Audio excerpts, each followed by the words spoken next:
दिल का मामला बेहद नाजुक होता है। छोटी सी रुकावट हमेशा के लिए सांसें थाम सकती है, लेकिन थोड़ी सी जानकारी के साथ, थोड़ी सी यदि हम लापरवाही ना बरतें तो ज़िंदगी बच सकती है। और किस तरह से कम उम्र के लोगों में भी हार्ट अटैक के मामले लगातार बढ़ते जा रहे हैं, युवा पीढ़ी भी हार्ट अटैक की शिकार हो रही है। आखिर ये बदलाव क्यों आया और दिल बेमौका क्यों इस तरह से धोखा देने लगा है, इन तमाम पहलुओं पर बातचीत करने के लिए हमारे साथ मौजूद हैं चंडीगढ़ पीजीआई के कार्डियक डिपार्टमेंट के professor doctor Rajesh Vijayvargiya. Sir, क्या वजह है कि इस तरह से बेमौका लोगों में हार्ट अटैक लगातार बढ़ता जा रहा है? बच्चों से लेकर के 40 साल से नीचे तक के लोग भी अब शिकार होने लगे हैं। हमने ये देखा है कि कम उम्र के पेशेंट जो कि लेस देन 40 इयर्स की एज है, उनमें भी हार्ट अटैक होने लग गया है।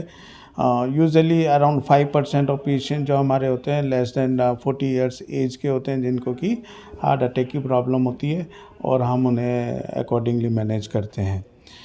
इसका रीज़न यही है कि कुछ रिस्क फैक्टर हैं, जैसे कि डायबिटीज़ है। डायबिटीज़ इंडिया वर्ल्ड कैपिटल है डायबिटीज़ में। स्मोकिंग, टोबैको कंजम्पशन और स्मोकिंग अराउंड 10 से 15% एडल्ट पॉपुलेशन में है। फिजिकल इनएक्टिविटी एंड हाइपरटेंशन, ये कुछ रिस्क फैक्टर हैं जिसकी वजह से हार्ट अटैक यंग इंडिविजुअल्स में भी होने लग गया है। एक और फैक्टर है फैमिली हिस्ट्री, जिसमें आपके पेरेंट्स को अगर हार्ट की प्रॉब्लम है तो यू आर प्रोन, आपको भी हार्ट की प्रॉब्लम हो सकती है। तो इन वजह से ये ऑब्ज़र्व किया जा रहा है कि यंग इंडिविजुअल्स में भी हार्ट अटैक बड़ा फ्रिक्वेंटली होने लग गया है। सर, कुछ छोटे बच्चों में भी दिल की बीमारियां बढ़ी हैं, और पिछले कुछ सालों में युवाओं में कितने प्रतिशत आप देखते हैं कि इजाफा हुआ है दिल की बीमारियों को लेकर के? नहीं, छोटे बच्चों में वो बीमारी कुछ अलग है। वो हार्ट अटैक से रिलेटेड नहीं है, उसे हम कंजेनाइटल हार्ट डिजीज़ या रूमेटिक हार्ट डिजीज़ बोलते हैं। जो हम अभी बात कर रहे हैं वो है coronary artery disease, ischaemic heart disease या हार्ट डिजीज़ जो कि दिल की नाड़ियों में ब्लॉक की वजह से होता है। तो दिल की नाड़ी में ब्लॉक होने की वजह से जो हार्ट अटैक है वो यूजुअली पहले हम 40 या 50 साल की उम्र के बाद में काफ़ी फ्रिक्वेंटली पेशेंट देखते थे, लेकिन रिसेंटली लेस देन 40 और लेस देन 30 इयर्स पे भी इस तरह के मरीज़ आने लग गए हैं। अगर आप बात करें बच्चों में या लेस देन 20 इयर्स पे, तो उसमें कुछ अलग रिस्क फैक्टर होते हैं, जिसमें कि कोलेस्ट्रॉल का लेवल काफ़ी हाई होना, तो उन बच्चों में यह हार्ट की प्रॉब्लम हो सकती है, बट वो काफ़ी इनफ्रीक्वेंट है, काफ़ी रेयर है। लेकिन लेस देन 40 और रेदर आई वुड से कि अगर 30 साल से कम की उम्र में भी अभी हम फ्रीक्वेंटली हार्ट अटैक के पेशेंट देख रहे हैं। सर, हार्ट का शरीर की फिटनेस से सीधे तौर पर संबंध है। कुछ बहुत से लोग ऐसे हैं जो जिम भी जाते हैं, सैर भी करते हैं, इसके बावजूद भी हो जाता है। और कुछ लोग ऐसे हैं जो क्या ऐसा भी हो सकता है कि एक्सेसिव जो जिम वर्क आउट करने की वजह से ऐसे लोग, या कुछ ऐसे सप्लीमेंट्स लेते हैं, वो भी इसके लिए जिम्मेदार हो सकते हैं? जिम जाने में जिम जाना या फिजिकली वेल बिल्ड होना एक अलग बात है, लेकिन उसमें रिस्क फैक्टर क्या है वो देखने वाली बात है। कई बार जो आप एक्सरसाइज कर रहे हैं या आप स्मोकिंग भी करते हैं, तो स्मोकिंग एक रिस्क फैक्टर है। ये बड़ा इम्पोर्टेंट है कि आपको स्मोकिंग मतलब इंडिविजुअल स्मोकिंग नहीं कर रहा है, उसको डायबिटीज़ नहीं है, ब्लड प्रेशर नहीं है। जिम एक्टिविटी या स्ट्रेनियस एक्सरसाइज करने से पहले अपने फिजिशियन से ज़रूर ओपिनियन ले लें। और ये कुछ रिस्क फैक्टर हैं जैसे कि हाई ब्लड प्रेशर, डायबिटीज़, इनको, और अगर आप स्मोकिंग करते हैं तो इनको रूल आउट कर लें। इन रिस्क फैक्टर की वजह से कई बार दिल की नाड़ियों में एक छोटा सा प्लाक होता है, और जब आप स्ट्रेनियस एक्सरसाइज करते हैं, वेट लिफ्टिंग करते हैं या ट्रेडमिल एक्सरसाइज काफ़ी हाई स्पीड पे करते हैं, तो वो प्लाक रप्चर होके उसका all of sudden heart attack होने का रिस्क रहता है। तो मैं ये कहता हूँ कि जो भी gym activity after the age of 35 या 40 आप कर रहे हैं, और अगर आपको फैमिली में हिस्ट्री है या ओबेसिटी, हाइपरटेंशन, स्मोकिंग या डायबिटीज़ है, तो आप पहले अपने फिजिशियन से ओपिनियन लें, उनसे एडवाइस लें कि जिम की एक्टिविटी किस हद तक करनी है, कितनी स्ट्रेनियस एक्सरसाइज करनी है, और उनकी एडवाइस के अकॉर्डिंगली आप एक्सरसाइज करें। तो सर बहुत बार ऐसा होता है कि रात को सीने में हल्का सा दर्द हुआ, लोग कोई अजवाइन की फाकी लेता है, कोई कुछ पानी पी लेगा, हल्की घर पे रेमेडीज करने की कोशिश करेगा और सुबह उन चीज़ों को भूल जाएगा। इस तरह की लापरवाही कितनी भारी पड़ सकती है?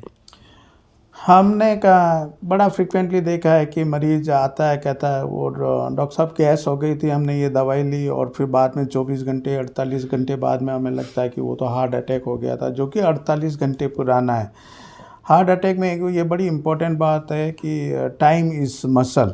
जितना हम डिले उसका ट्रीटमेंट करते हैं उतनी वो मसल डेड हो जाती है।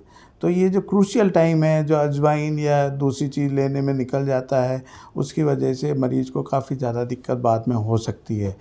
तो इसके लिए मैं यही कहूँगा कि अगर आप एज्ड है, आपकी उम्र मोर देन 40 ईयर्स है और अगर आपको ये रिस्क फैक्टर हैं जैसे कि हाइपरटेंशन, डायबिटीज़, तो इस कंडीशन में कोई भी चेस्ट पेन हो, रात को घबराहट हो, पसीने आ रहे हो, तो इट्स बेटर, ये एडवाइजेबल है कि आप एक ईसीजी कराएं, अपने फिजिशियन से मिलें। अगर ईसीजी ठीक है और फिजिशियन ने कहता है कि हार्ट की प्रॉब्लम नहीं है, तो आप फिर वो एसिडिटी या उसका ट्रीटमेंट कंटिन्यू कर सकते हैं। लेकिन इस तरह का दर्द इग्नोर नहीं करना चाहिए क्योंकि इसके कॉम्प्लिकेशन हो सकते हैं। कई बार हमने देखा कि अजवाइन दे दी है या ये दे दिया है, रात को सो गए और सवेरे फिर डेथ हो गई है, तो वो फिर हार्ट अटैक करके सडन कार्डियक डेथ का रिस्क भी होता है।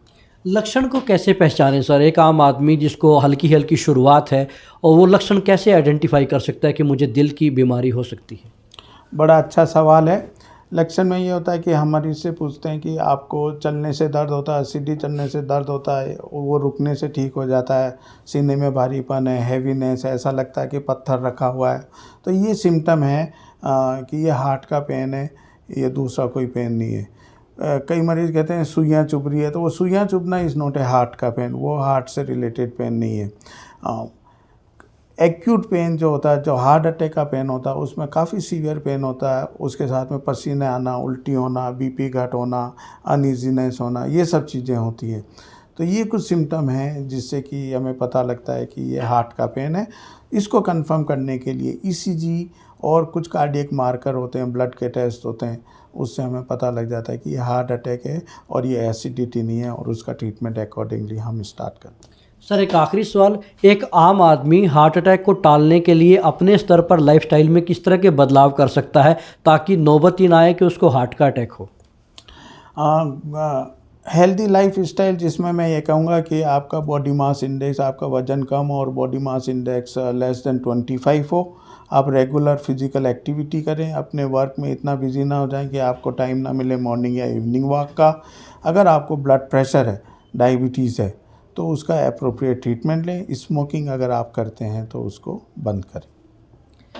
शुक्रिया। ये थे डॉक्टर राजेश विजयवर्गीय, जिन्होंने दिल को लेकर के, दिल की बीमारियों को लेकर के तमाम पहलुओं पर हमारे साथ चर्चा की और बताया कि किस तरह से हम हार्ट अटैक्स के ख़तरे से बच सकते हैं और किस तरह से हम पहचान कर सकते हैं कि हमारे ऊपर हार्ट अटैक का खतरा बना हुआ है, और लाइफस्टाइल में मामूली से बदलाव करके हम आरोग्य की ओर बढ़ सकते हैं और दिल की बीमारी से बच सकते हैं। कैमरामैन हितेश के साथ Rajesh Chauhan, Living India News, Chandigarh.